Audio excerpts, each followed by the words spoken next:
Le Machu Picchu, qui signifie la vieille montagne en langue quechua, est peut-être le deuxième site historique le plus célèbre au monde après les pyramides de Gizeh.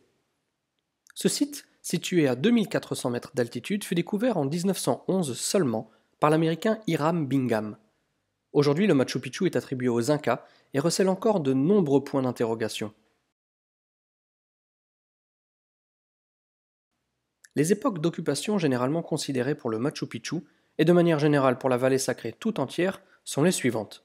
L'époque Inca, dans un premier temps, de 1438 à 1534 de notre ère, suit une période de transition allant jusqu'en 1572, suite à l'arrivée des colons espagnols, avant d'enchaîner une période d'installation de la vision européenne du monde. Dans tous les cas, les Spanish ne se sont pas embêtés à reconquérir l'ensemble de l'empire Inca. On supposera que la domination de Cusco leur fut suffisante, raison pour laquelle il semble qu'il n'ait jamais mis les pieds au Machu Picchu lui-même.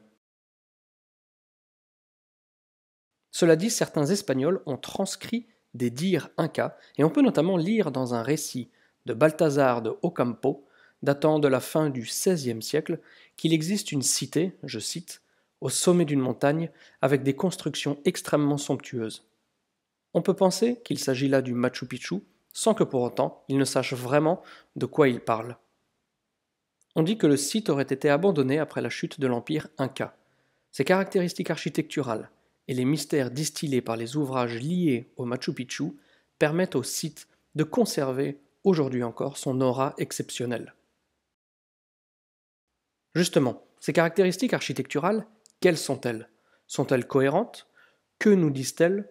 Que voit-on vraiment sur le site? Et enfin, y a-t-il encore des choses à découvrir au Machu Picchu?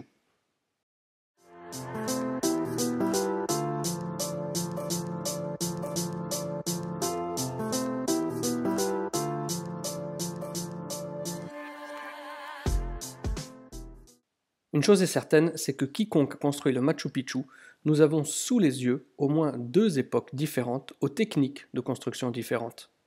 Ces techniques nous ont laissé des réalisations tantôt à taille humaine, tantôt mégalithiques. Parmi ces mégalithes, on retrouve ce que l'on appelle l'Intihuatana. Intihuatana est un terme qui se traduit par calendrier solaire, un élément quasi omniprésent au cœur des différents sites de l'Amérique andine. Il y en a au Machu Picchu, mais pas seulement, comme par exemple sur le site de Pisac, un autre site extrêmement intéressant qu'il me tarde d'aller filmer spécialement pour vous. D'une manière générale, les explications concernant l'utilisation du Machu Picchu se limitent aux religieux, voire aux politiques, avec uniquement les hautes sphères de la politique qui auraient été concernées. Effectivement, lorsque l'on regarde les près de 200 constructions qui composent le site du Machu Picchu, on se demande ce qu'a pu vraiment être son utilité de l'époque. Elle fut peut-être d'ailleurs effectivement religieuse et de manière tout à fait légitime au temps des Incas. Mais avant les Incas, c'est ça la question qui nous intéresse aussi aujourd'hui. Force est de constater qu'à y regarder de plus près, comme je le mentionnais il y a quelques secondes, nous sommes bien face à deux époques. La plus récente, probablement celle des Incas, est venue se superposer à celle déjà présente lors de la naissance de l'Empire Inca, au XIIIe siècle dans la vallée de Cusco, ville qui deviendra alors sa capitale. Si les Incas ont réparé et reconstruit, ou complété si on préfère, le site, de qui ont donc pu émaner les restes les plus bluffants du Machu Picchu? Pourquoi bluffant? Car nous sommes ici aussi en présence de réalisations absolument géniales, géniales au sens premier du terme, bien entendu. Voici une petite collection de photos pour mieux vous en rendre compte. Sur certaines d'entre elles, vous remarquerez sans mal la piètre qualité de ce que certains appellent les réparations, entre guillemets, mais qui au vu de leur aspect ressemblent plutôt à de simples compléments de construction.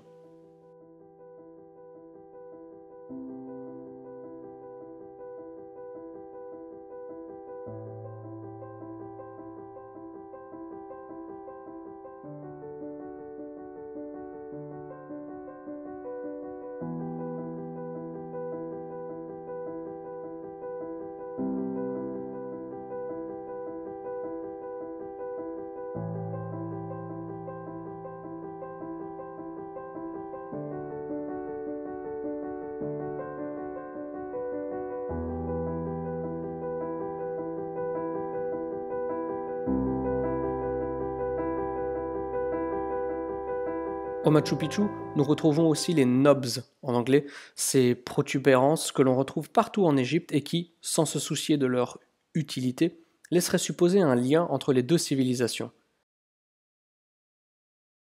À ce sujet, je vous encourage à découvrir le travail de Richard Carasso, qui a compilé les ressemblances les plus frappantes entre ceux que l'on appelle Incas et ceux que l'on appelle Égyptiens. Son boulot n'est, à ma connaissance, pas disponible en français, mais les images sont suffisamment parlantes pour que vous y jetiez un petit coup d'œil. Revenons-en donc à ces magnifiques cailloux.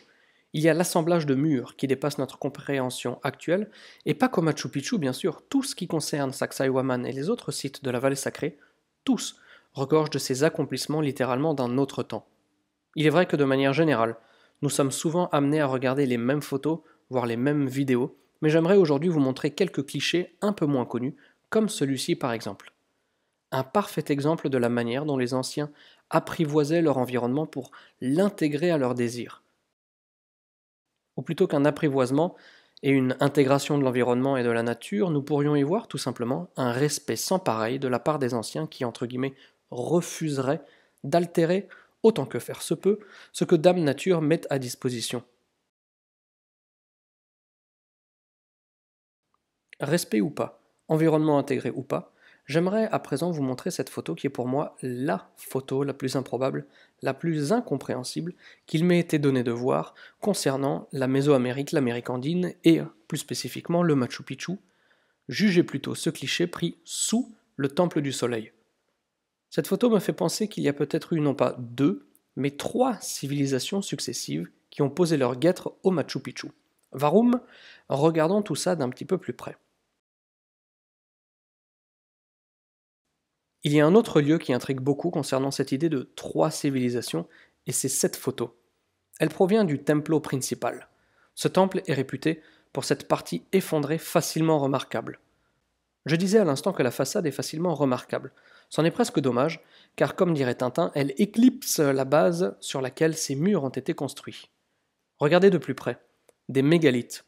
Oui bon, vous allez me dire, on commence à être un petit peu habitué avec les mégalithes, mais cela peut faire penser à une civilisation antérieure qui semblait bien kiffer les gros blocs, suivie d'une autre qui, elle, était plutôt fan de minutie. Et enfin, la troisième qui n'avait malheureusement les compétences d'aucune des deux qui lui ont précédé.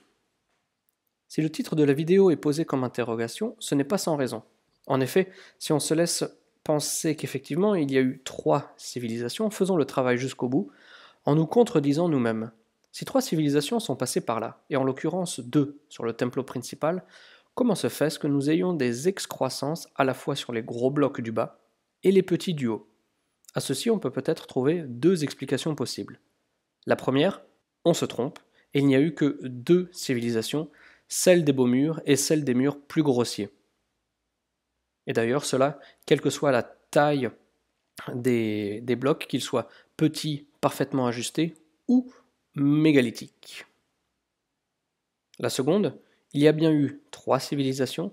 Les excroissances faisaient partie des techniques employées par les deux premières civilisations, à la seule différence près que l'application de ces techniques n'a pas pu se faire sur la deuxième civilisation à une échelle telle que les premiers en étaient capables.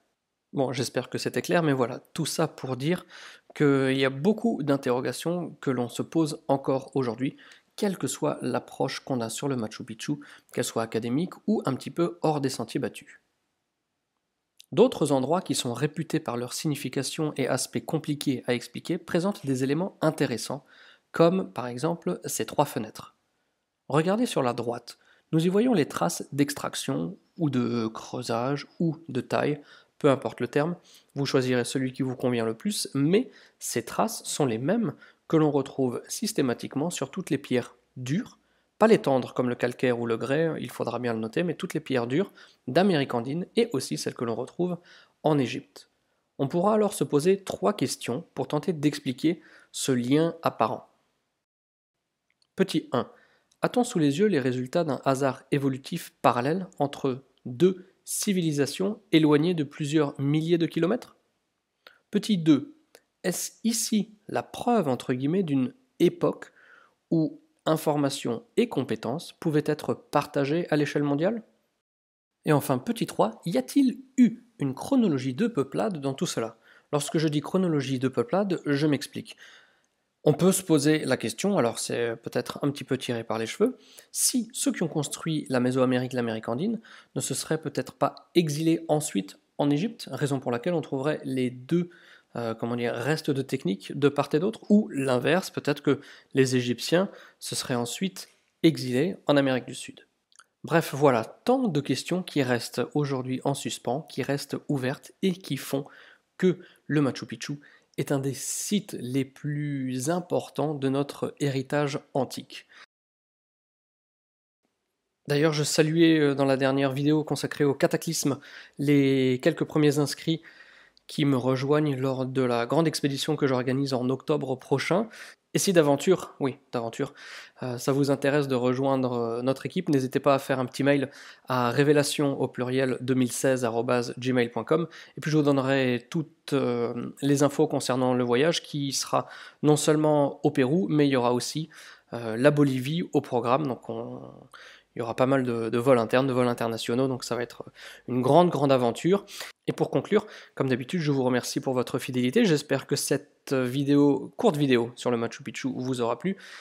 Soyez sûr que dans les mois à venir, il y aura d'autres vidéos qui compléteront un petit peu cette magnifique région du monde. Et bien entendu, une fois qu'on sera revenu du Pérou et de la Bolivie en fin d'année, eh bien, vous aurez directement sur la chaîne des tonnes de vidéos filmées directement sur les sites, parce que c'est aussi ça le grand kiff, même si je suis pas trop fan du terme, c'est ça le grand kiff de tous les voyages aussi, c'est que on est actif au sein du tournage des différents épisodes qui seront ensuite mis sur la chaîne. Donc l'Amérique du Sud, on n'en a pas fini pour cette année ni pour l'année prochaine grâce à tout le contenu que je vous prépare. Merci toujours comme d'habitude pour vos petits pouces, pour les partages sur les réseaux sociaux, pour vos abonnements.